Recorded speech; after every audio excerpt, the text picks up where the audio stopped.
That was exciting as hell. Last week, I said that we were going to learn a lot about this Patriots team here in week 2. And needless to say, we did. Let's start with the big thing. Cam can fucking play. I was in shock at how awesome he was last night. I mean, from beginning to end, I give him an A. I take off the plus because of the pick, but he was fantastic. I thought he did a lot with a little. And I hope this game serves as evidence that not only is he effective as a rusher, but he can still sling it when he has to. So I hope this serves as evidence for that for Josh and Bill to be a bit more aggressive with their game plans in future weeks, because I felt as though, especially in the first half, they were very conservative again with what they were doing in the passing game. Now in the second half, things opened up a little more because they were down for most of the half and they had to throw it. And when they had to, Cam was up to the task. He did awesome. I tweeted this last night, and I thought it was controversial at first, but I really thought about it, and I really do believe this. Cam Newton did more with that group of receivers, and yes, it's not exactly the same. The offensive line's a little bit different.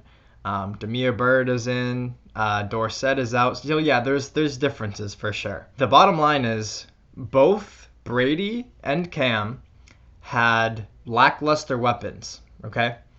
Below average weapons. Yet, Cam did more with below average weapons than Tom did all of last year. And I'm not trying to trash Tom either. I love Tom. You guys know this. But I'm just saying what I saw.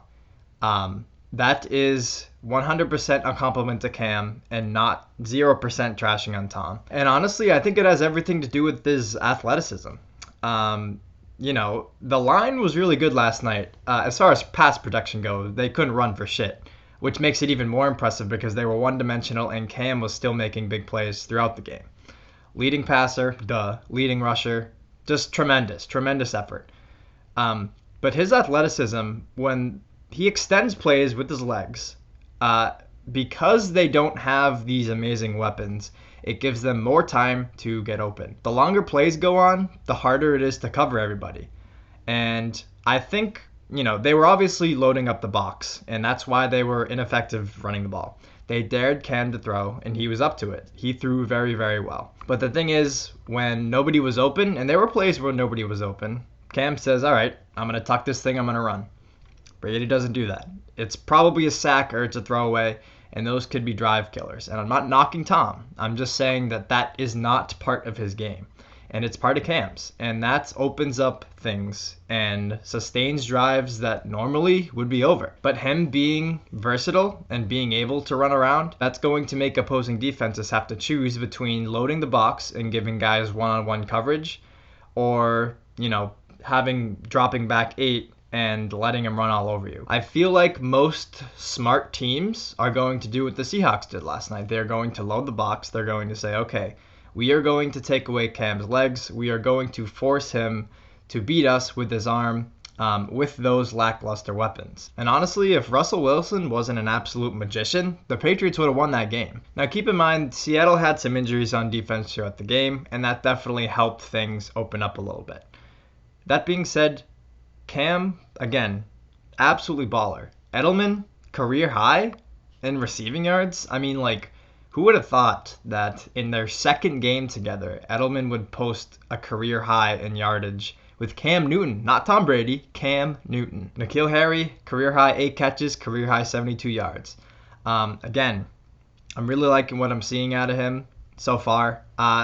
He did go down really, really easy on a couple of balls last night. He catches it, gets ahead of steam, and there were a couple of times where it felt like he got blown on and he fell over. And I was like, dude, you're massive. You got to run through these arm tackles. You cannot go down that easy.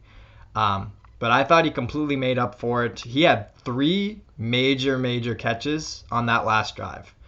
And I was like, guys, He doesn't need that much separation. If you throw the ball at him, he will catch it. He will fight for the ball. And you saw that on the last one. So there were 2 catches where there wasn't anybody super close to him. They were nice catches. But the one that he got tackled at the one, it was essentially a jump ball. Cam threw it in his area, And the guy, it was very heavily contested. I don't remember who it was, but it was very contested. And Nikhil just ripped it away. Um, it was a jump ball. He fought for it. And I was like, this is what you got to do. He doesn't need all the separation. He just needs a good thrown ball. You can have a guy with that skill set and be really effective on offense. And I hope they do more of that going forward. What they did on the last drive. Let him run down the field a little bit and give him a chance. Amir Bird, 6 catches, 72 yards. Hello. I'll take that. He was consistent all night. But yeah, so my thoughts on this are maybe the offense can be a little bit better than I originally thought. And it's 100% because of Cam, his athleticism, him being versatile.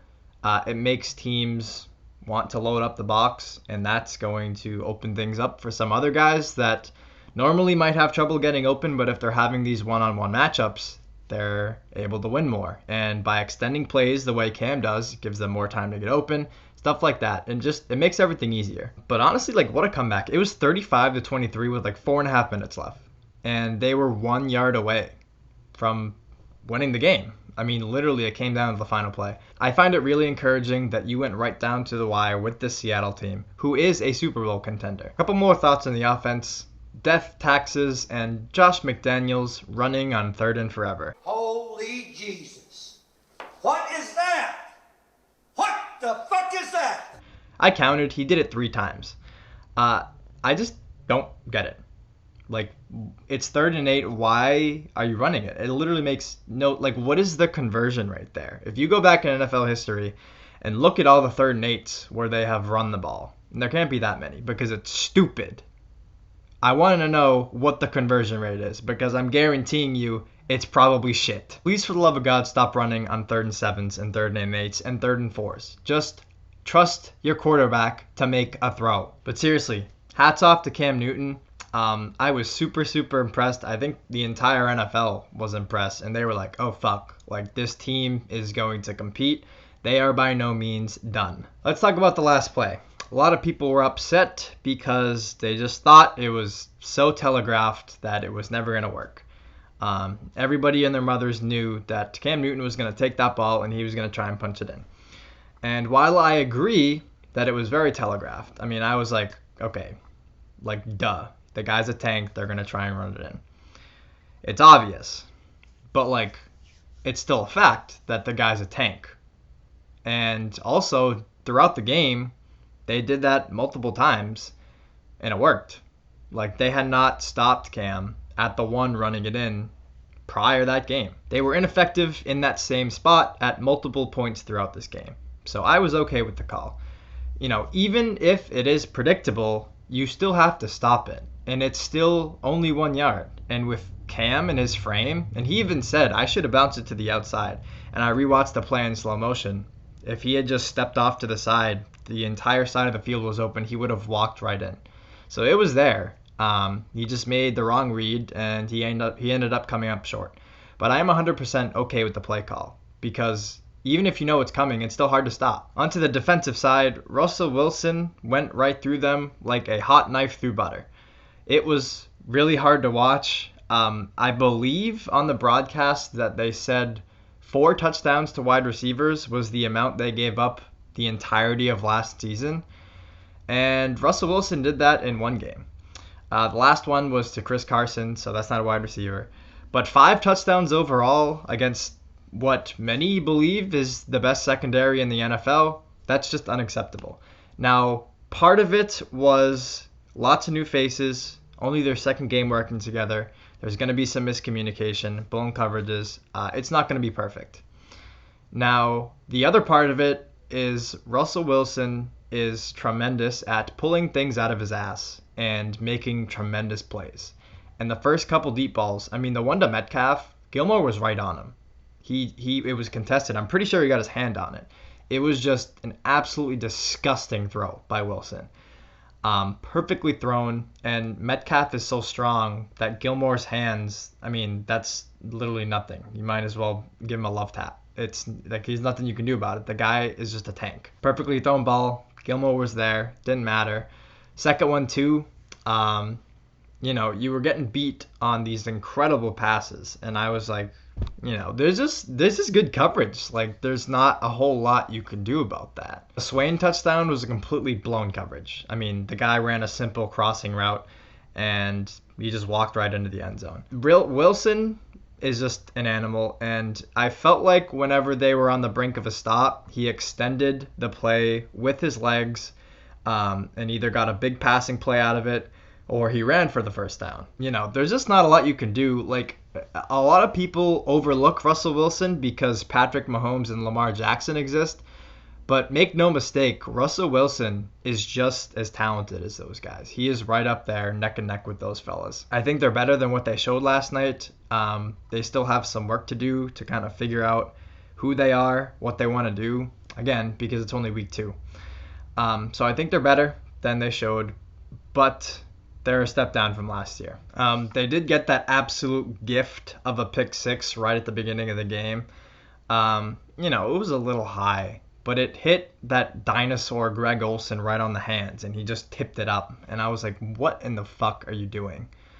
So they got out quick, and I was like, oh, okay, like maybe they'll have a good game here. But yeah, there weren't too many defensive highlights after that one. Again, but part of it is becoming familiar with who you are as a defense and what you have. And part of it is one of the MVPs of the league being an MVP. But overall, this is probably the happiest I've been after a loss. I mean, I wasn't even mad, like, at all. Like, they were down 35-23 with 4.5 minutes, and they were 1 yard away from winning. Like, I don't know how you can be mad at that. Going forward, we know that Cam can play. There was a lot unknown. Like, he played good against Miami last week, but he was pretty restricted in what he was allowed to do with the offense. Here, they were down, and I kind of liked that they were down because it forced him to throw more, and I was unsure about his arm because, again, nothing too complicated last week. This week, he did a lot more with the arm, and he showed that he could still throw. And now that they know that he can do that in a real game, prime time against one of the better teams in the league, I hope that they're a little bit more aggressive with what they do in the future. Because if you have a guy that can run around like crazy and can still throw at an elite level, I mean, they're in business, baby. They can be a very dangerous team, even with the lack of weapons. But, like, imagine if he did have one more big one. If they made a move to get a wide receiver, oh, man. Like, hats off to Cam Newton. Some really encouraging stuff here. We showed that we can compete with the better teams, and that's what we got to focus on going forward.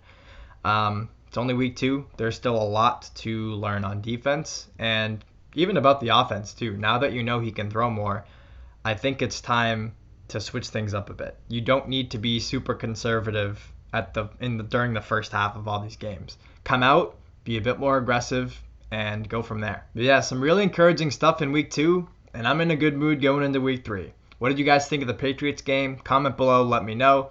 Anything. Cam, the defense, whatever you want.